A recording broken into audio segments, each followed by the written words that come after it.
Why is ambition bad for you? Why is ambition bad for you? Why would I even say that? So we're going to get into on this subject, and we're going to talk about understanding the consequences of having ambition, how we control ambition, how we use it for our favour, and how we can structure it so that it doesn't eat us alive. Okay, it's only Blinking Friday, and it is getting Nipsville in the morning, which is why the coat's on. We're getting into autumn, which is a time of year I love. Alright, so let's get into this. Welcome to the Rise to Thrive show. I'm your host, James Boardman, and if you are coming through, then please do let me know by hitting the love heart button. If you comment below, I want you to tell me if you're ambitious. Okay, I want you to tell me if you're ambitious. I want you to tell me sometimes if it eats you up. I want you to tell me if it drives you forwards. Which way does it drive you? Okay, so if you're watching on YouTube, make sure you comment for me in the comments below. Okay. So why is ambition bad for you? Why does ambition become really bad for you? So I'm ambitious, and I have a different type of ambition than I did when I was in the military. Okay, I had a different type of ambition before I joined the military, but I've always had an ambition to succeed, and I think that the ambition is a complete desire to achieve something, right? So the ambition I had before I joined the military, so this is when I was in my late teens and my early 20s, so I joined the military, I think I was around 23. So before I knew about the military, I always wanted to I always had a sense of ambition, but didn't know what that ambition was. I always knew that I wanted to be successful, and at that age it was always about, I wanted to chase the shiny object, I wanted to have income, I wanted status. Okay, so I was always ambitious in that front, and I used to work really hard to get it right. I used to go to job interviews, I used to work really hard, I used to try and make it, whatever making it was as a 20-year-old. And then I joined the military. So then I had ambitions to be one of the best soldiers that I could be. Yeah, I wanted to be renowned for being a great soldier. I wanted to be, I always wanted to be a sniper and a physical trainer. That was my ambitions, right? My ambitions was to go into the Royal Marines, be a Royal Marine sniper, be a Royal Marine physical trainer, and have a really great career. Okay, and that was my ambition. Like, I would say, that's what I want to go and do, and that's what I went and did. I become a Royal Marine sniper, I become a Royal Marine physical trainer, and I lived out my ambition, and I worked really hard to get there. Okay, I worked really, really hard to get there. And then I left, and then I got lost, as many people would know about my story. I come out of the military, and for 3 years, my life flipped upside down. And I didn't have any ambition then. There was no ambition. Okay, there was this transition in my life where I left the military, where I was really ambitious, and I came out, and the ambition had disappeared. It had completely gone. And then over that 3 years, I lost everything. I woke up and sometimes would drink at the weekends, would wake up sometimes and stay in bed all day. There was nothing there. There was no emotional connection at all to wanting to win in life. I didn't really want to win in life. I didn't really care. And as many of you know, in November 2012, I almost decided to kill myself. And I think when I look back at it, it all stemmed from really not having a lot of ambition. Okay, and then I started entrepreneurship, and I started this brand new journey, which elevated me to reach my potential. Right, and then I had ambitions to have successful businesses. I then had ambitions to change lives. I then had ambitions to live a life of freedom, where I was in charge of my time. So throughout this process, there have been different elements of ambition that I've been driving for. But the one thing that ambition has always managed to do for me is make me miserable. Okay, it's made me overwhelmed. It's made me stressed. It's made me disconnect with the people that I love the most. It's made me stop training. Because ambition is like a drug. And I have never taken drugs, ever. Not even weed. Can you believe it? But ambition is like a drug. As soon as you become ambitious about something, you become consumed. One-track mind, right? You go into this process, you go into this obsession. And this is where ambition becomes bad for you, because ambition can naturally lead to obsession. Okay? And if that is not controlled, then it can take over your life.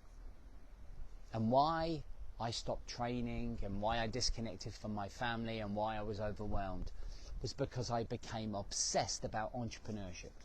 I became obsessed about being the next best thing on the internet when I first started. I become obsessed about building a business. And that obsession caused me to drive myself into the ground with burnout.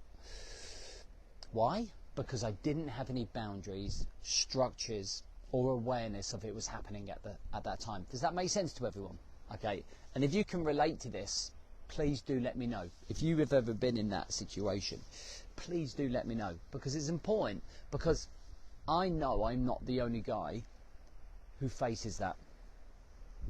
And it's really important to be ambitious, right? It's really important to be ambitious, because we want to strive to achieve. We want to move forwards with a life. We want to have better relationships and move up in our career and our business. Okay, but at what cost? What's the sacrifice? Because whenever we push ourselves without the controlling elements, the sacrifice could be a marriage. Okay, if I've seen and read plenty of stories about people who have become driven about, ambitious about building their own home, so much so they got so consumed in it they disconnected and ended up becoming divorced with their partner. I've seen it in business where people become obsessed about building a business, about growing a huge revenue, about helping lots of people, about people becoming driven in their career, so ambitious that they will stay and work till 8, 9 o'clock at night and end up missing their kids grow up and end up seeing their wife and they end up disconnecting. So what are the controlling factors that we can put into place to allow us to be ambitious but not actually destroy our lives? Do you know what I mean? What can we do? How can we do that? Okay, so controlled ambition is what I like to talk about. Controlled ambition. So let me give you an example, and I give this example to my top 1% club. Now my top 1% club is my highest level of coaching. So we go away 3-4 times a year abroad for 4 days and we deep dive on personal and professional development. One of the things that I finished in my summary by saying is that one day you're going to get your golden pen and your handshake and you're going to finish your working career, and then you're going to evolve and transition into retirement, and you're going to look back at your life and you're going to think about everything that happened within your career and how ambitious you were and how driven you were and all of the actions that led to that. One day, everything that we're doing right now, me talking to you on the beach here, will not matter anymore.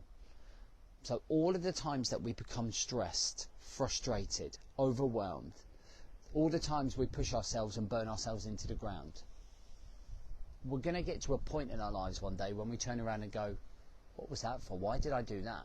Why did I take time away from bringing up my children and my family? Why did I stop working on myself? Why did I stop concentrating on my health for something that ultimately doesn't matter? And it does matter, I get it, in the moment, but in the biggest scale of your life, on the time frame of your life, okay, why do we allow ourselves to destroy ourselves on the hunt for ambition? So controlled ambition is knowing about moving forwards but with limitations, and understanding with awareness, so that actually if we're ambitious at work, we go to work, and for the 8-9 hours that you do, or however long that you work, you're ambitious in that time frame. Boom. That stops when you go, right, work finishes at 5, you do a wrap up of the day, we do a transition routine, and then I go into dad space, right? We go into dad space. And that is controlled ambition, because my ambition with my business is when I'm working in my business. So when I went away with the guys this week, and I consume myself with those lads, I consume myself with those boys, making sure that I give them everything I've got so they can build their business, or they can build their role as a leader in a company. Okay, I consume myself here in the mornings, making sure that I get content out and I message people. But when I go back, my phone goes off at 7, and for an hour I consume myself in the kids school run. Do you know what I mean? When I go to jiu-jitsu, I become ambitious on the mats for the hour that I'm there. All my brain is thinking, right, takedowns, chokes, positions, ambition, drive, hunger, rocket fuel, bang. Then I change the hats and I transition when I go home, and I go into that. I don't want it to become obsessive where I'm watching videos all of the time instead of talking to my wife, instead of me practicing my moves and my partner and my family. Do you know what I mean? So controlled ambition is about setting boundaries. It's about understanding that actually it can't be consistent like throughout the day, right? We can't carry that. We have to go into different pockets and different chapters and different periods of the day. And we set them up by having boundaries. Does that make sense to everybody? Without boundaries on your ambition, you will end up nosediving with burnout.